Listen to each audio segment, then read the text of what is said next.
What is up, everyone? Nev from the Uncrowned Kings here. I want to talk about a couple cards from Legacy Destruction if you're okay with that. But before we get started, I want to address a couple of things. First is going to be the absence of our team on the platform. Personally, I have not really gone to many events just based off of my work schedule. I'm trying to get that recorrected, but I'm kind of doing the best I can. I'm having profiles sent to me and uploaded that way. But obviously, the channel has been lacking in content. The next I want to point out, in the lower left hand or lower right hand corner of the screen, you're going to see our new logo, and then in the background you're going to see our new color scheme. At YCS Raleigh, we debuted new jerseys. We're ecstatic with how they turned out, and not to mention, we made a couple of additions to the team after YCS Raleigh. I'm not going to tell you who they are just yet. They're making their debut at YCS Indianapolis, but we're incredibly excited to have them. Now, let's go ahead and get into it.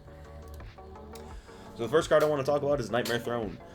This is probably what Ubel needed to make it meta relevant, or at least more meta relevant than it already was. This card is the highest priced card in Legacy of Destruction. That is not a Q quarter century C rare. It is a strong and safe pick for the upcoming North American WCQ, which I know a lot of people have on their minds, or as well as YCS Indianapolis. I'm giving it a short-term playability of a B, just based off of the fact that this card is realistically what Ubel needed, but we don't know the actual ceiling of Ubel until the format develops. Short-term investment, I'm giving it a C+, just because it is the highest price point card in the set. Long-term playability, B+. It's just honestly generic Fiend support that, 0 by 0. If Konami decides to print more of these, this card will continue to see play. Long-term investment, just with that high price point, it's still going to stay at a C+. I can't see it going significantly higher than it already is. Next, I want to talk about Nightmare Apprentice. This one's going to be kind of the opposite. So this is arguably the best illusion support that we've gotten yet.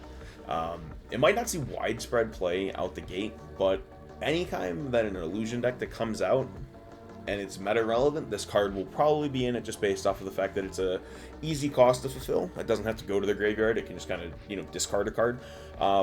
And it synergizes well with the Chimera support that we already got.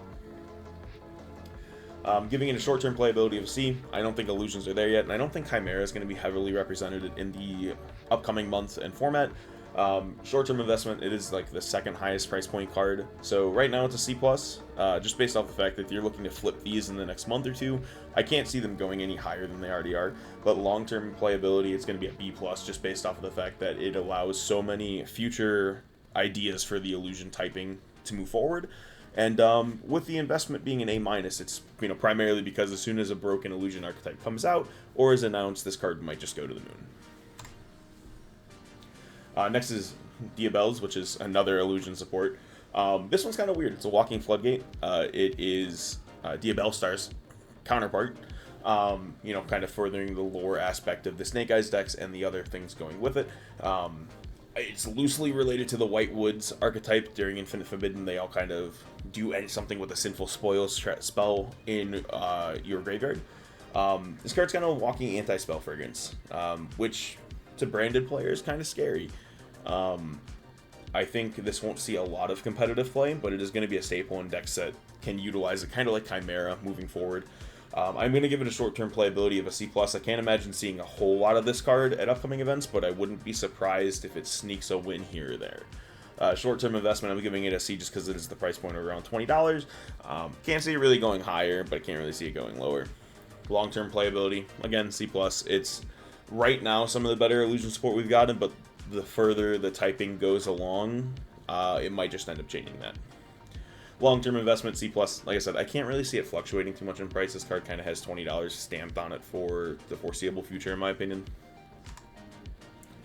Next, we have Varudras. This card is a weird one. If you had asked me before Baron DeFleur got banned, I would have kind of said that it was okay. If you're putting 2 level 10s on board, just make a Baron. But with Baron being gone, and this being a generic negate now that's accessible in the extra deck, it's worth noting. Realistically, 2 level 10s on the board is not going to be something that you're going to see every day. I do think Vanadium can make it relatively easier. Any deck that can really abuse Dissipator as well as Crimson Dragon. I'm giving it a short-term playability of C+. I don't think you're going to see a lot of this card. It's cool. It's menacing, but it's so much of a high cost just to summon the monster itself. Right now it's about $14 or $15. I'm giving a short-term investment of C+. I can't really see it fluctuating from that $15 price point right now unless further support or generic level 10 monsters get announced. Which is why that long-term playability is a B+. I'm not predicting they do something, but they normally don't, make cards like this without a plan in mind. This card's artwork as well is kind of made by the same guys who did like Psychic and Punisher, and the other giant monsters of that, namesake. So I think you're going to see more of this card or more cards like this moving forward, which is why I also have a long-term investment of an A. At $15, as soon as this card is playable, it's going to be at least 20 to 25.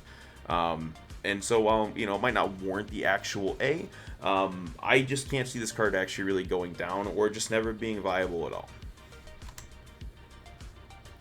Next we have the new level 12 Centurion. This deck really needed some help, and it got it here. It kind of dodged every ban list, but the fire decks kind of run circles around it, kind of like a lot of other decks in the format. But this card is pretty unique. It allows it to play Shifter now. So while it not being a Shifter deck to begin with, it can now side deck Shifter as kind of a double-edged sword. More damage to your opponent than damage to you. Right now it's sitting about $5. Short-term playability, I'm giving it about an A, because it's going to be in every Centurion extra deck. Short-term investment, however, it's going to be a C- just because I can't really see it jumping higher than like the $5 to $10 range that it's already at. Long-term playability, A. I think Centurion's a fair deck. I like Legacia. The only card that really needs to go on that archetype, in my opinion, is the Calamity. So as long as Konami keeps Calamity playable, this deck will be playable, and this deck will be very good. Without Calamity, I think this deck is fair, but I do think it is strong. Long-term investment, I'm giving it a B, just in case that the deck just decides to be a meta-relevant pick moving forward. The $5 price point is a little too good to pass up, in my opinion. Next, we're moving on to some archetypes. This set does not really have a lot of standalone cards, kind of like how Phantom Nightmare did. Whereas this this set specifically has a lot of different archetypes either debuting or getting further support from years past.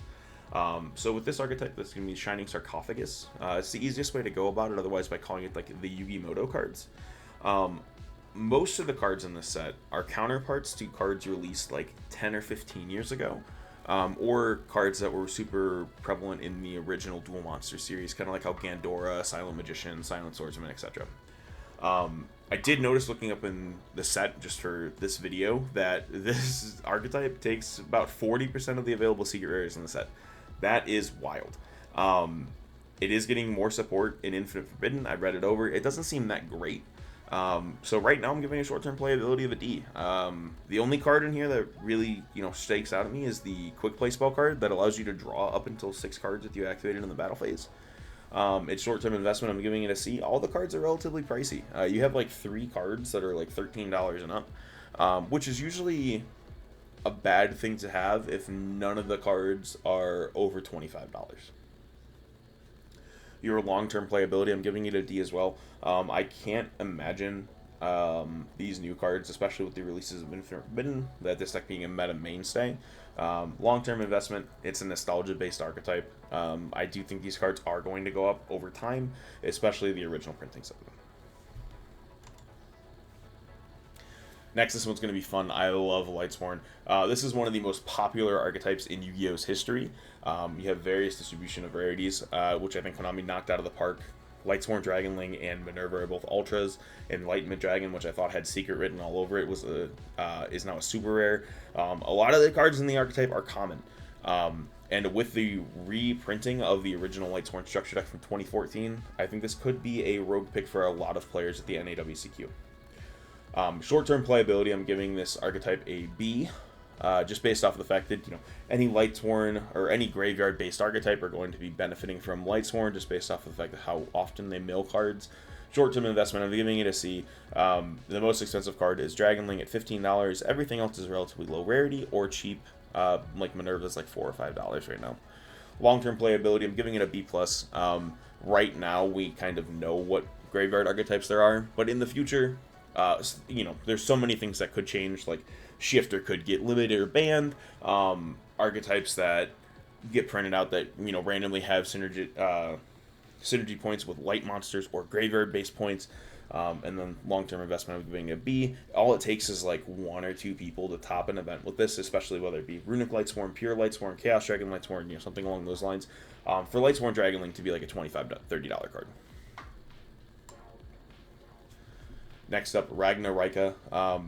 I think these cards are sick. But with that being said, it is kind of just a worse Tri-Brigade.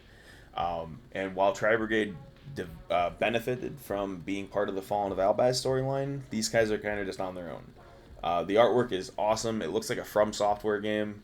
Super exciting with the art direction that Yu-Gi-Oh! Is moving forward in right now. But I just don't think they're there yet in terms of playability.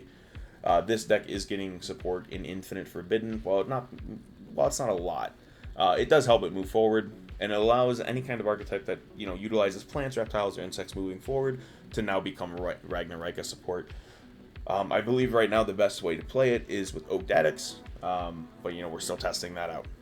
Short-term playability, I'm giving it a C-. These cards aren't really overwhelming right now, and it's kind of format dependent, but they could be in the future. Short-term investment, I'm giving a C-. Both the Evil Seed and the Continuous Spell card are around $13, which is not ideal considering they're both 3-ofs. Long-term playability, giving it a B.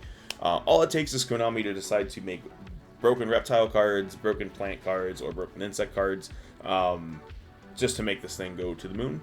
And then long-term investment, again, keeping it a B, same thing. All it takes is one generic plant deck to just kind of make this thing go crazy. And lastly, me and Matt from before were talking about how much we loved this archetype by of its art and the way it played. It's a very unique playing style. Konami kind of dropped the ball in my opinion.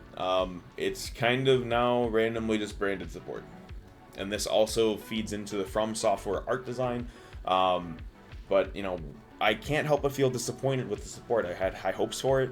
They were all pyro monsters to synergize with Bonfire. They were all dark. But now it's just feels kind of weird.